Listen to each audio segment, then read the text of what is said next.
New ইয়র্কের কারাগারে এক বন্দীকে পিটিয়ে হত্যায় জড়িতদের অবিলম্বে বরখাস্তের দাবিতে বিক্ষোভ করেছে শত শত মানুষ।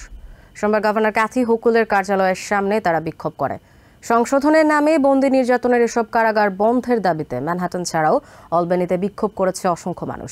এদিন মার্সি কারেকশনাল ফ্যাসিলিটি পরিদর্শন করেন গভর্নর হুকুল। এ সময় দ্রুত ব্যবস্থা নেওয়ার আশ্বাস দেন তিনি।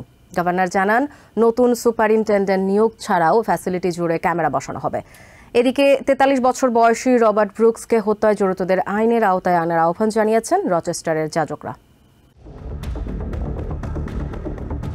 চলতি মাসের ৯ ডিসেম্বর নিউ ইয়র্কের অনিডা কাউন্টির মার্সি কারেকশনাল ফ্যাসিলিটিতে প্রহরীদের হাতে নির্মম কিল ঘুষি ও লাথির আঘাতের শিকার হন ৪৩ বছর বয়সী কারাবন্দী রবার্ট ব্রুকস। ২৪ ঘন্টা পার না হতেই মৃত্যুর কোলে ঢলে পড়েন তিনি। গত শুক্রবার যার ভিডিও প্রকাশ করেছে নিউ ইয়র্কের অ্যাটর্নি জেনারেলের অফিস, এজি লেটিসিয়া জেমস নিজেই যাকে অবর্ণনীয় হিসেবে উল্লেখ করেছেন। ভিডিও দেখার আগে সতর্ক হতে বলেছেন। কারেকশনাল ফ্যাসিলিটি মানে যেখানে লোকজনকে সংশোধনের জন্য আনা হয়, তার যেই নমুনা দেখা গেল তাতে কাদেরকে আসলে সংশোধন করা প্রয়োজন সেই প্রশ্নটি সবার আগে উঠে আসে। তাই তো সোমবার স্টেট জুড়ে শত শত মানুষ রাস্তায় নেমে আসে নিউ ইয়র্কের কারাগারে পিটিয়ে কারাবন্দী ব্রুকস হত্যায় জড়িতদের অবিলম্বে বরখাস্তের দাবিতে। স্টেট গভর্নর ক্যাথি হুকুলের কার্যালয়ের সামনে বিক্ষুব্ধরা সমবেত হয়ে ওই দাবি জানান। নার্সসহ মোট ১৪ জন এই পুরো প্রক্রিয়া কাছ থেকে দেখেছে এবং উপভোগ করেছে। এর বিরুদ্ধে একটি কথাও বলেনি কিংবা বাঁচাতে কেউ এগিয়ে আসেনি। রবার্টকে গলা পেঁচিয়ে শ্বাসরোধ করার চেষ্টা করা হয়েছে।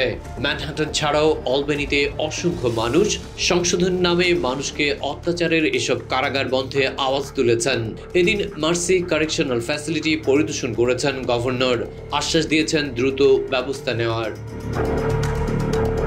সেই সাথে নতুন সুপারিনটেন্ডেন্ট নিয়োগ ছাড়াও পুরো ফ্যাসিলিটি জুড়ে ক্যামেরা বসানো হবে বলে প্রতিশ্রুতি দিয়েছেন হুকুল। এদিকে ৪৩ বছর বয়সী কৃষ্ণাঙ্গ ব্রুকস হত্যায় জড়িতদের আইনের আওতায় আনতে রচেস্টারের যাজকরা আহ্বান জানিয়েছেন।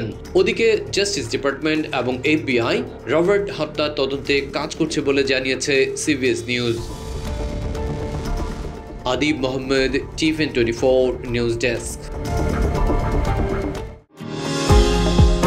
নিউ ইয়র্ক থেকে সম্প্রচারিত TVN24 টেলিভিশন বিশ্বজুড়ে বাঙালির কণ্ঠস্বর।